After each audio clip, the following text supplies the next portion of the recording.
Так, как это все происходит? Покажем. Видите, а это же на воздухе калится, да? Это Да, это 95-ка. Можно и на масле запалить.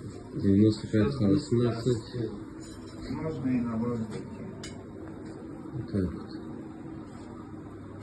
Один из лучших наш мастер.